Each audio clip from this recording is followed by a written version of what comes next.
पर आई अकाली दल के नेता दीप मल्होत्रा के घर पर हुई फायरिंग से जुड़ी। दिल्ली के पंजाबी बाग इलाके में 3 दिसंबर को हुई फायरिंग मामले में पुलिस ने लॉरेंस गैंग के 2 शूटरों को गिरफ्तार कर लिया। गिरफ्तार किए गए आरोपियों के नाम आकाश और नितेश हैं। दोनों हरियाणा के रहने वाले बताए गए। आरोप है कि इन दोनों ने गैंगस्टर गोल्डी बराड़ के इशारे पर दीप मल्होत्रा के घर पर गोलियां चलाई थी। पुलिस के मुताबिक इनका मकसद फायरिंग करके दीप मल्होत्रा को डराना था ताकि उनसे पैसों की वसूली की जा सके, क्योंकि दीप मल्होत्रा शराब के बड़े कारोबारी हैं और दावा किया जा रहा है कि कुछ रोज पहले गैंगस्टर गोल्डी बराड़ ने उनसे पैसों की डिमांड की और आरोप है कि पैसे नहीं देने पर गोल्डी बराड़ ने दिल्ली के पंजाबी बाग इलाके में मौजूद दीप मल्होत्रा के घर पर गोलियां चलवा दी थी। हालांकि पुलिस ने इस वारदात में शामिल दोनों शूटरों को गिरफ्तार कर लिया। 3 दिसंबर को हुई इस घटना का एक खौफनाक वीडियो भी सामने आया और उस वीडियो में 2 बदमाश पिस्तौल से अकाली दल के पूर्व विधायक और शराब कारोबारी दीप मल्होत्रा के घर पर फायरिंग करते दिखाई दिए। 3 दिसंबर को शाम करीब 6:30 बजे अचानक हुई फायरिंग की इस घटना के बाद उस पूरे इलाके में हड़कंप मच गया, क्योंकि दोनों बदमाशों ने बेखौफ अंदाज में घर पर फायरिंग की और फिर पैदल ही वहां से फरार हो गए। इस घटना का जो वीडियो सामने आया उसमें दोनों बदमाश शाम के वक्त पैदल दीप मल्होत्रा के मकान के आगे से गुजरते दिखाई दिए, लेकिन जैसे ही दोनों शूटर मकान के सामने पहुंचे, दोनों ने अपनी कमर से पिस्तौल निकाली और फिर अंधाधुंध फायरिंग शुरू कर दी। बताया गया कि दोनों बदमाशों ने दीप मल्होत्रा के घर पर 5 से 6 गोलियां चलाईं और फिर वहां से भाग निकले। वारदात को अंजाम देने के दौरान दोनों शूटरों ने अपना चेहरा छिपा रखा था।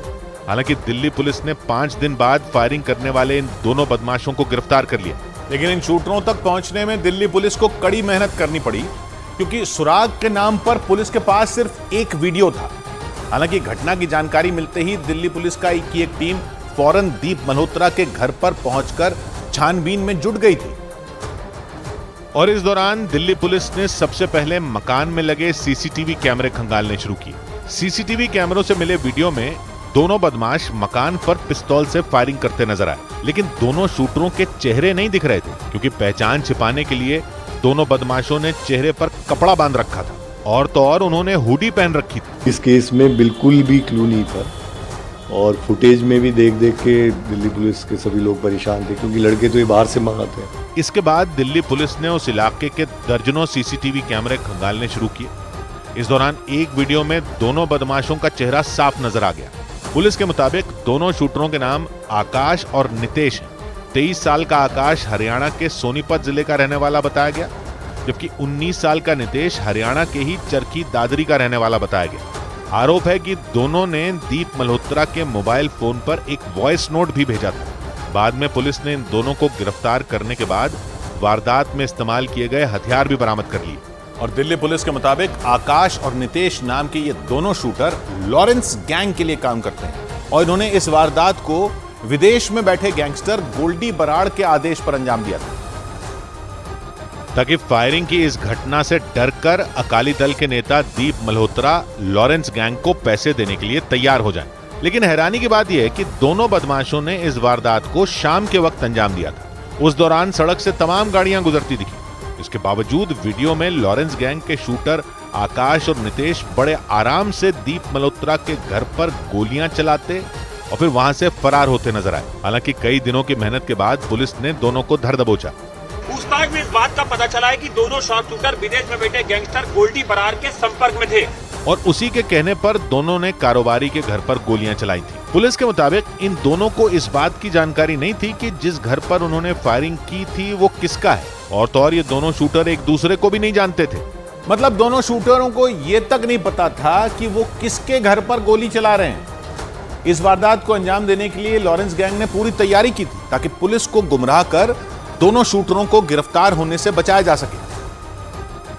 और पुलिस का दावा है कि इसी वजह से इस वारदात को अंजाम देने के लिए हरियाणा के अलग अलग जिलों से लड़कों को बुलाया गया था।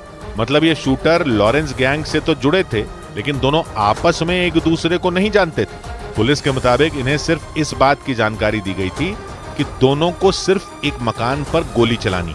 इन्हें यह तक नहीं पता था कि जिस मकान पर इन्होंने फायरिंग की थी वो मकान किसका है और किस वजह से गोलियां चलाई गई हैं। इनको कुछ नहीं पता था, इनको तो बस ये हाउस नंबर है, ये इसकी फोटो है, यहाँ से बाइक उठाना, यहाँ से पिस्टल उठाना, यहाँ जाके इतनी गोलियां चला देना। पुलिस के मुताबिक लॉरेंस गैंग ने इस वारदात को अंजाम देने के लिए फुल प्रूफ प्लानिंग की थी। सूत्रों का दावा है कि इन दोनों शूटरों को एक अज्ञात आदमी के जरिए गोली चलाने के निर्देश मिले थे। वारदात वाली जगह पर कैसे पहुंचना है, हथियार कहां से उठाना है और वारदात को अंजाम देकर कैसे भागना है, इसकी एक एक जानकारी पहले से ही तय कर दी गई थी। लेकिन ये पहली बार नहीं है जब लॉरेंस गैंग ने अकाली दल के नेता और शराब कारोबारी दीप मल्होत्रा को निशाना बनाया। इससे पहले पंजाब के फरीदकोट में उनकी शराब की दुकानों पर भी हमला हुआ था ताकि उनसे पैसों की उगाही की जा सके। दीप मल्होत्रा 2012 में पंजाब की फरीदकोट सीट से अकाली दल के विधायक रह चुके हैं। उनका पुश्तैनी घर भी फरीदकोट में ही है। दिल्ली पुलिस के मुताबिक फरीदकोट में लॉरेंस गैंग के गुर्गों ने दीप मल्होत्रा की शराब की दुकानों में आग लगा दी थी, लेकिन इसके बाद भी उन्होंने लॉरेंस गैंग को पैसे नहीं दिए थे। पुलिस का मानना है कि इसी वजह से गैंगस्टर गोल्डी बराड़ ने दिल्ली के पंजाबी बाग इलाके में मौजूद उनके घर पर फायरिंग करवाई। और अब इनको ये लग रहा था कि ये दिल्ली में रह रहे हैं तो सेफ है, वो मैसेज भेजने के लिए। पुलिस के मुताबिक इस वारदात में शामिल शूटर आकाश पर कई मुकदमे दर्ज हैं और वो गैंगस्टर बनने के लिए लॉरेंस गैंग में शामिल हुआ था, जबकि शूटर नितेश को लॉरेंस गैंग ने इस वारदात को अंजाम देने के लिए पैसों का लालच दिया था। हालांकि पुलिस का दावा है कि इन दोनों शूटरों को दीप मल्होत्रा के घर पर फायरिंग करने के लिए अभी तक पैसे नहीं मिले।